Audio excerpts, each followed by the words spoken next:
Let's also, so we're going to tell you specifically the Utah legislation that has dealt with this and how long they've actually been doing this, and it's on the books. But I'm gonna lead with this quote. This is from the Secretary of Defense, William S. Cohen. You can go to the Department of Defense website, and you can still see this news briefing they had. And he casually talked about how this is just commonplace in today's world. He says, others are engaging even in an eco-type of terrorism whereby they can alter the climate, set off earthquakes, volcanoes remotely through the use of electromagnetic waves. So there are plenty of ingenious minds out there that are at work finding ways in which they can wreak terror upon other nations. It's real, and that's the reason why we have to intensify our efforts, and that's why this is so important. And another Army document, environmental modification techniques. Wait. Sorry, Enoch. Sure. Enoch, I want to interrupt you right there. Go ahead. That was a really, really heavy statement that I think we really need to let our listeners have sink in, because it's such this is usually a topic relegated to the nutters, wearing their tinfoil hats and whatnot. And so, again, who was it that said that they're using powers, or I can't remember what you said, that they were using to modify earthquakes or to cause earthquakes? Yeah, I got the quote up there on the screen that you can see there, Ben. But they're using electromagnetic waves to set off earthquakes, set off volcanoes, or alter the climate. So if there is any legitimate Secretary of Defense William Cohen said that in 1997, April 28th, that they're using these things to be able to control earthquakes, to set off earthquakes, alter the climate, and set off volcanoes remotely through electromagnetic waves. That's Secretary of Defense William Cohen said that, not some late-night radio talk show host. Right. Are there any physicists out there that could explain how this works, potentially? There probably are. If you'd like to call in, give us a call, 801-254-5855. Now, this defense guy, he said it back in the 90s. It was largely before YouTube, largely before the internet.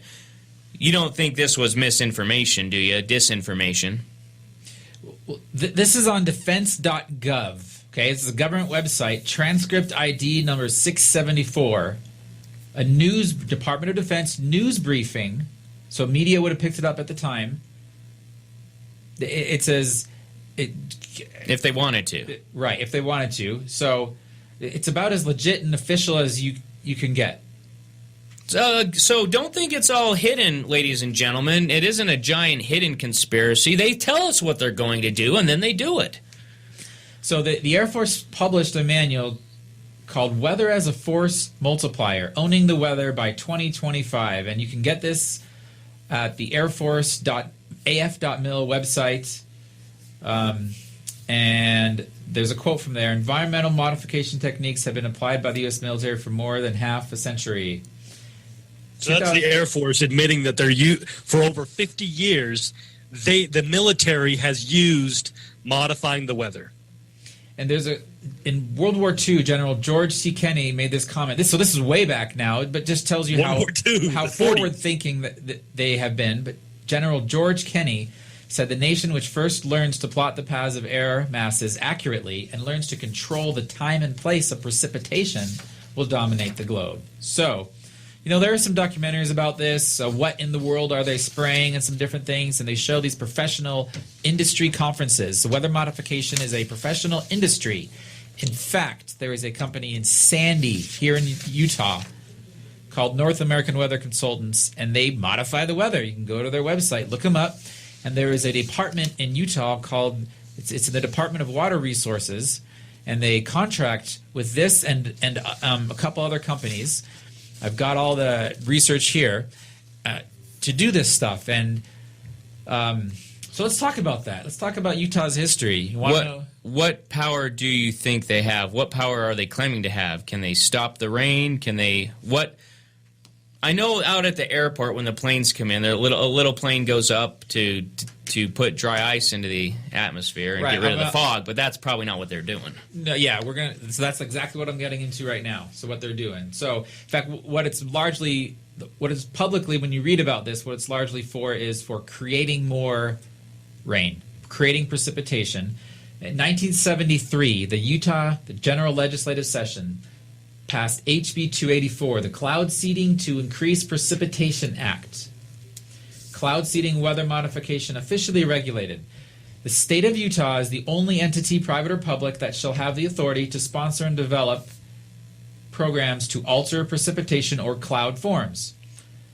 All artificial rain is public property. No change in claim of ownership. So that was good. At least they said, okay, if we... That's why you can't keep rain that falls off your roof. Well, no, actually, that was the question. That was what I was wondering when I first was researching this, was maybe they're claiming some ownership for that. But they actually specifically wrote it into law that because of this artificial rain, that they can't claim they own it. It must be claimed under common water rights ownership. So I wondered that. But no, somebody was forward-thinking and said... No, so that whole argument of why you can't collect your rainwater did not come from this. Can they prove that it works? Do we have a rain man up at the legislature? So they have an 8 to 10% every year. 8 to 10% of the rain that comes in Utah is claimed to.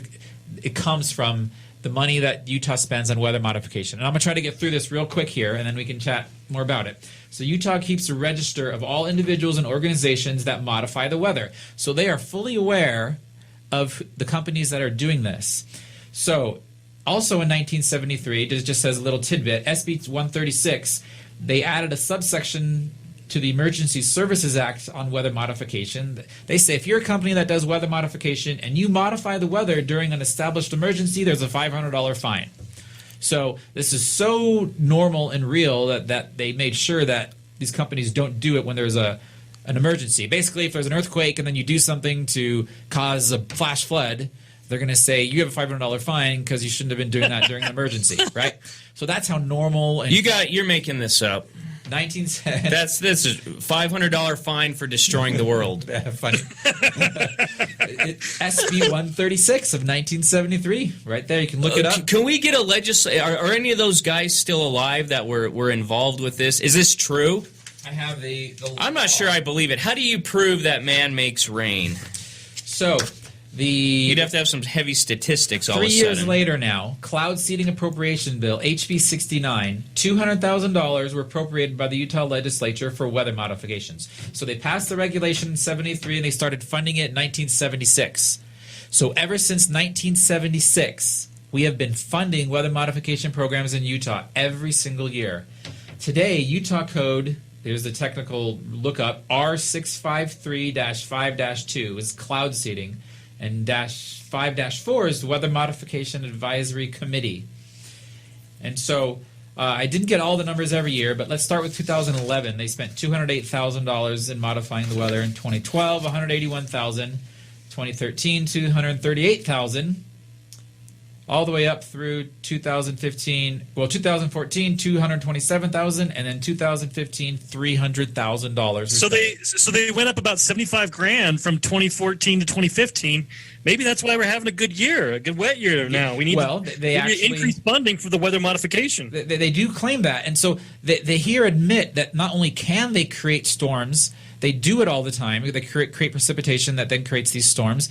And so when they say they're waiting for a storm to clear out the inversion, well, they can make a storm. They're funding this to do it. So why aren't they doing it? They're going to they're going to hold off on the program maybe for a few weeks so they can get their propaganda about the dirty air in for a while maybe. I don't know. I don't have evidence of that. Is this legislation going to be up on the website? This is heavy stuff. It will be on defendingutah.org. I've already got a draft article. We haven't made it public yet. You'll see all this legislation and this research. Senate Bill 136.